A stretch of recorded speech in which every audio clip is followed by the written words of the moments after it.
Proyek jalur rel kereta api ini menghubungkan antara Xining, ibu kota Qinghai, Cina, ke Lhasa, Tibet sejauh 1956 km. Pembangunan proyek ini bertujuan untuk menghubungkan antara Cina dengan daerah Tibet yang selama ini terisolasi dari dunia luar. Pembangunan proyek jalur kereta api Qinghai Tibet ini sebenarnya sudah dimulai pada tahun 1950-an. Namun pada saat itu para insinyur Cina angkat tangan dan tidak melanjutkan lagi proyek tersebut karena lokasi jalur kereta Qinghai Tibet ini memiliki medan yang sangat berat dan sulit.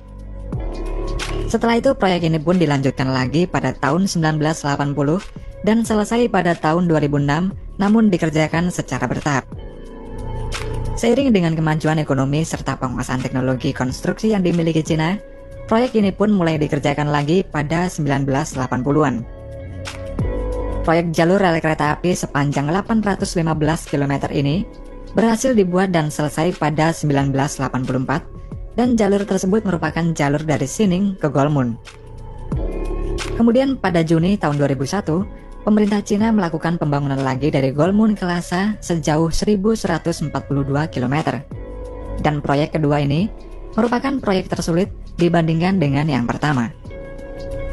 Sebelum mengerjakan proyek jalur kereta Golmun ke Lhasa ini, para insinyur melakukan studi kelayakan selama 5 tahun dan menyiapkan konstruksi yang tepat untuk melintasi dataran tinggi bersalju ini.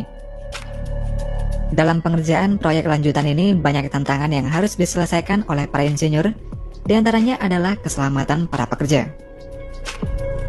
Sebanyak 227.000 orang dipekerjakan dalam proyek rel kereta api ini. Karena pengerjaannya ini kebanyakan di ketinggian 5.000 meter di atas dataran tinggi Tibet, maka tingkat oksigen ini hanya 50% saja dari kondisi normal. Hal itu membuat para pekerja ini beresiko kehilangan nyawa akibat altitude sickness atau penyakit ketinggian. Untuk mengatasi hal itu, sekitar 2.000 tenaga medis dikerahkan untuk membantu para pekerja di lokasi dan memberi tabung oksigen pada setiap pekerja selama bekerja. Kemudian saat mengerjakan terowongan, para pekerja disediakan generator oksigen, agar para pekerja ini tidak lagi membawa tabung oksigen yang membebani mereka. Selain itu juga dibangun 144 rumah sakit, dan tiap rumah sakit ini terdapat hyperbaric chamber, yaitu ruangan khusus bertekanan udara untuk memberikan oksigen kepada para pasien.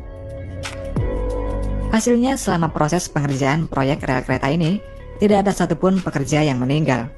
Hal itu dikarenakan bantuan tenaga medis yang cepat dalam menangani pasien yang sakit, serta kecanggihan dan banyaknya peralatan medis yang digunakan.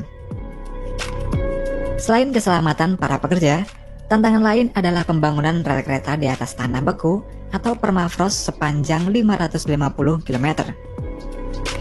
Tanah beku tersebut memiliki ketebalan 1,5 meter di bawah tanah, namun ketika musim panas, tanah beku tersebut akan tenggelam, dan jika dibangun rel kereta di atasnya, maka akan berakibat fatal saat musim panas. Untuk mengatasi hal itu, para insinyur membuat pondasi rel kereta yang tinggi. Selain itu, di bagian bawah pondasi ini juga diberi pipa ventilasi, dan kedua sisi samping rel kereta diberi heat pipe. Di dalam heat pipe ini diberi cairan amonia yang memiliki prinsip seperti kulkas, di mana di bagian bawah tanah yang memiliki suhu lebih hangat daripada udara di atas akan mengubah amonia menjadi gas yang kemudian akan melepaskan panas keluar pipa. Heat pipe ini tidak membutuhkan tenaga listrik sama sekali dan hanya dipasang sepanjang 32 km saja. Kemudian untuk pabrik rel kereta juga didirikan di lokasi proyek di ketinggian 4.700 meter di atas permukaan laut. Sleeper rel kereta untuk proyek ini membutuhkan sebanyak 47.000 sleeper. Setelah sleeper tersebut dibuat, sleeper itu kemudian dipasang rel dan dibaut di atasnya, kemudian langsung dikirim ke lokasi proyek. Selain tanah beku, pada proyek ini juga banyak jurang, sehingga perlu dibangun jembatan sebagai penghubung jalur kereta ini. Berkat penguasaan teknologi, pengerjaan jembatan sebanyak 675 buah yang harusnya memakan waktu 2 tahun ini dapat selesai hanya dalam waktu setengah tahun saja.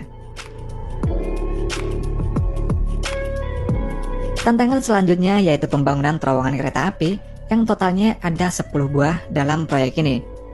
Karena kondisi suhu minus 40 derajat Celcius, maka di dalam terowongan diberi alat pemanas raksasa yang berfungsi memanaskan beton agar tidak beku sewaktu disemprotkan.